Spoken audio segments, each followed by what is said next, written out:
Ignacio Bellorini, docente de la Universidad Austral.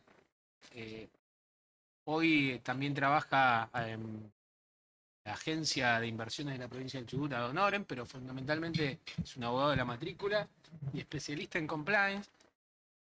Ha escrito varias cosas y me parecía importante, como lo señalé en el inicio, que tuviéramos también, así como tenemos la mirada de la sociedad civil a través del Poder Ciudadano, la Unión de Proveedores del Estado, distintas organizaciones que siempre nos van acompañando y que nos permite tener una mirada multidisciplinaria, tener una pequeña charla con Ignacio. Así que bueno, le doy la palabra y que nos cuente un poquito qué cosas sabe y ha investigado. Bueno, gracias Diego. Bienvenidos a Madrid. Soy madrinense, así que para mí también es un orgullo. De hecho, vivo a 5 cuadras de aquí, atrás del Indio. Así que bienvenidos ante toda la ciudad. Y segundo, agradecerle a Diego y a también todos ustedes compartir. Para mí es un honor, básicamente, estar entre colegas, descontracturados, sobre todo de lo no apolítico, pero fuera de la política, hablando realmente, diríamos, de lo que pasa en territorio, de lo que pasa en el día a día, sobre todo ustedes que tienen un gran laburo por delante. Brevemente, para que entiendan un poco mi formación, no soy doctor Bellorini, soy Bellorini. Mi tesis doctoral está en breve en la Universidad Austral, soy por supuesto profe de la Universidad Austral hace 20 años. Me formé en el Poder Judicial de la Nación, trabajé desde el día 1 en el Tribunal Superior de Justicia de Buenos Aires, fui parte de la presidencia cuando se inauguró en el 98. En ese momento trabajamos en el piso con Julio Mayer, Ana María Conde, que era mi jueza, y mi gran maestro José Pepe Casás, Guillermo Muñoz, con lo cual trabajé en la justicia, superintendencia sobre todo, y después me formé en el estudio Bruyu, que es un estudio corporativo, donde me formé junto a Sole Vallejos, que hoy es la número 1 en Argentina, en la Oficina Nacional de Contrataciones. A Soledad Vallejo seguramente la conocen, también administrativista. Nosotros en la Universidad Austral, a partir del Observatorio de Contratación Pública, hicimos una obra colectiva que por supuesto acá se la entrego a Diego de regalo. Hicimos sobre compliance, es una obra colectiva muy interesante en el derecho argentino y en el derecho comparado mundial. Cómo, y ustedes por supuesto saben mejor que yo, cómo se fue interrelacionando la pata pública y la privada en las tensiones cuando son buenas, pero cuando son malas. Sobre todo porque es nido de corrupción. Yo soy un tipo un poco más disruptivo, también tengo algunos criterios, no es que soy ni libertario ni no libertario, esas cuestiones, pero sí soy una persona que por la experiencia me di cuenta que en muchas cosas el Estado es parte de la solución, pero el Estado cuando está contaminado con cierto sesgo político o corporativo es parte del problema. Entonces, soy una persona que piensa, y también hace un rato cuando hablaba un ministro del tribunal local, hablaba de los privilegios y demás, creo que también tiene que ver, en gran parte el tema del compliance también tiene que ver y está envuelto con los privilegios, con los fueros. A ver, para ir al punto, no es una exposición, Diego me pidió que sea disruptivo, que plantee cuestiones que suceden en la actividad privada. Acá en Chubut hubo una causa muy importante, que fue incluso modelo nacional, que es una causa similar y melliza a las causas Cuadernos en materia de corrupción de obra pública. Nosotros en la universidad lo hemos hablado, lo hemos tratado, lo hemos estudiado académicamente sin participaciones políticas, y sí, por supuesto, aparece la necesidad interna en las corporaciones o en las organizaciones privadas en la generación profunda de los manuales de integridad. Y por supuesto su réplica de alguna forma en la actividad pública. No hay manera de pensar, no hay forma de avanzar en la interacción pública-privada si no existen ciertos manuales o guidelines o procedimientos donde haya un agente o donde haya un officer compliance, donde te pueda generar planteos incómodos. Ustedes generalmente es un laburo incómodo, cuestionar y preguntar e investigar. Y ahí aparecen los anticuerpos. Hace un rato hablábamos con Emilio de las situaciones que se generan, con toda la situación de los anticuerpos que el propio Estado genera. El Estado se abroquela, la justicia muchas veces también actúa en forma corporativa, la justicia está bastante alejada de la sociedad y también descree, diríamos, muchas veces del laburo que hacemos todos nosotros en investigaciones, en cuestiones que tienen que ver con la corrupción. Entonces, en verdad creo que el laburo que tenemos por delante, todos los actores, ustedes son operadores jurídicos también, es tratar de generar un laburo serio, profundo, en materia de manuales y programas de integridad empresaria.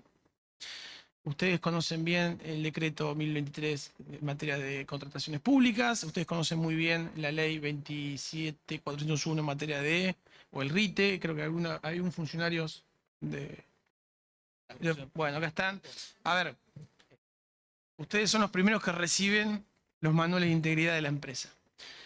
En este trabajo lo que justamente señalo es, termina siendo una prueba documental de cargo, porque finalmente el manual de integración de integridad de la empresa es nada más y nada menos que en Estados Unidos es la prueba suficiente para autodenunciarse en la SEC.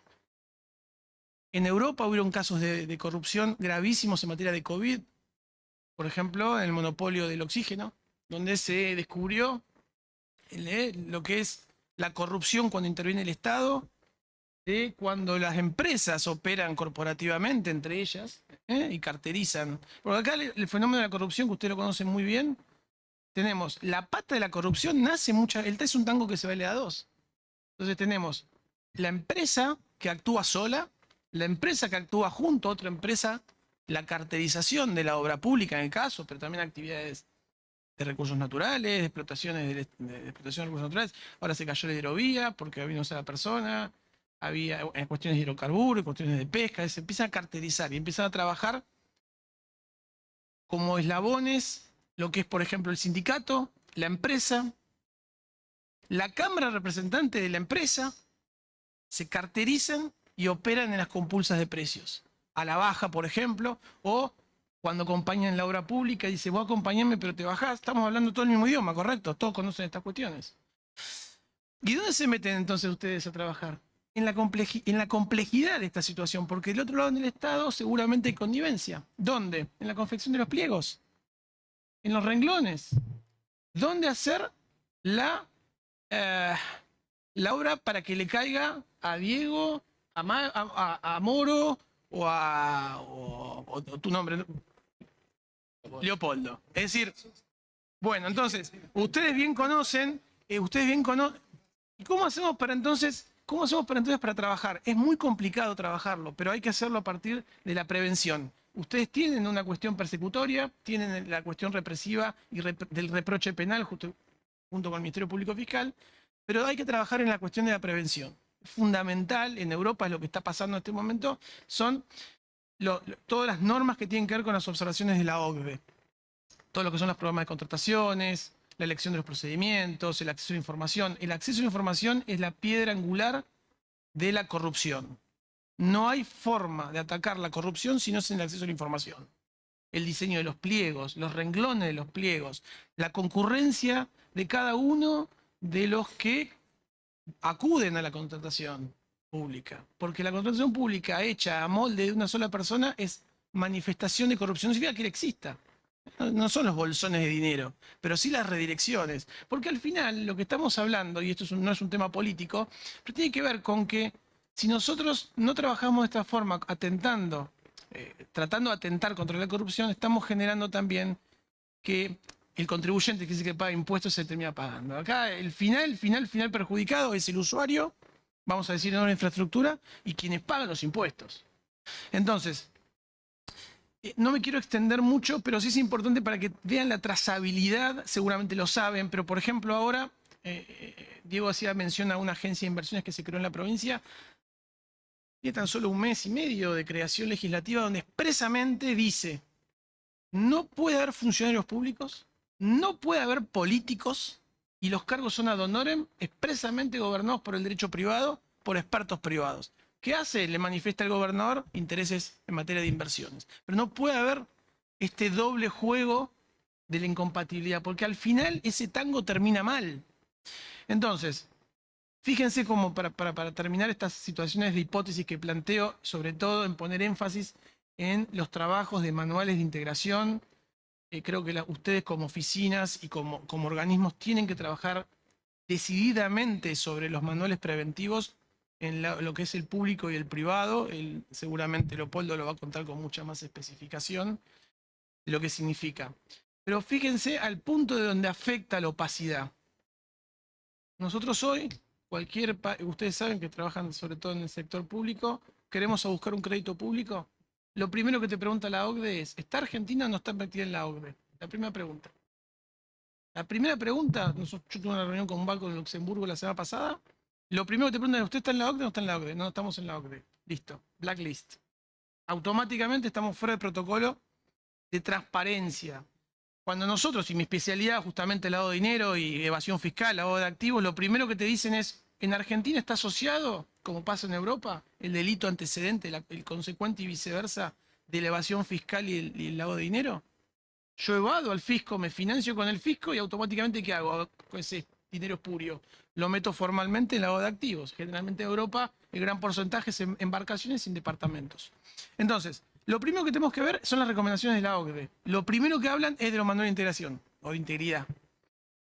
Incluso como país, si vos querés emitir un título soberano para financiar obras de infraestructura, si no estás en la OCDE y no tenés manual de integridad, te bajan el puntaje. Quiero decir con esto que lo que capaz que nosotros no nos imaginamos en una oficina provincial, decir, no, esto no me va a afectar, esto no va a dar la transparencia fiscal, el no gasto o no el déficit fiscal, y no es un tema también político, la no emisión, la no generación de déficit fiscal, no quiero hacer una cuestión política, tiene que ver con el orden de las finanzas, tiene que ver con la transparencia en el acceso a la información, tiene que ver entonces al final del camino con el acomodamiento de la Argentina en la OCDE. Creo que hacia ese camino va, la Argentina ahora está volviendo a tratar de trabajar en la OCDE. Yo soy representante de Cancillería, en parte integrante de Cancillería para integrar nuevamente la OCDE. Está trabajando en la Universidad Austral, la Escuela de Gobierno de la Universidad Austral y también por Chubut. Entonces, creo que el laburo de ustedes es maratónico, es trascendental, creo que es excluyente. Sin ustedes no hay forma o manera de avanzar en esto. Por eso cuando Diego me comentó, si bien no es una exposición, es generar estas dudas o estas inquietudes y empujar a que vayamos trabajando juntos en la relación público-privada, en manuales de prevención, no tanto en la represión o en la cuestión de la pesquisa, del requerimiento, que por supuesto es parte de su laburo, pero quiero decir en trabajar fuertemente en materia de prevención. Porque si nosotros dotamos a la contratación pública de estos manuales de procedimientos, más fácil vamos a poder detectar preventivamente cualquier hecho de corrupción. No quiero agotar con esto, quiero dar las gracias, bienvenidos a la Patagonia, bienvenidos a Chubut, bienvenidos a nuestra casa que es Puerto Madryn, a Diego que es un amigo, además de ser vecinos y colegas somos amigos, así que bienvenidos y muchas gracias por la invitación.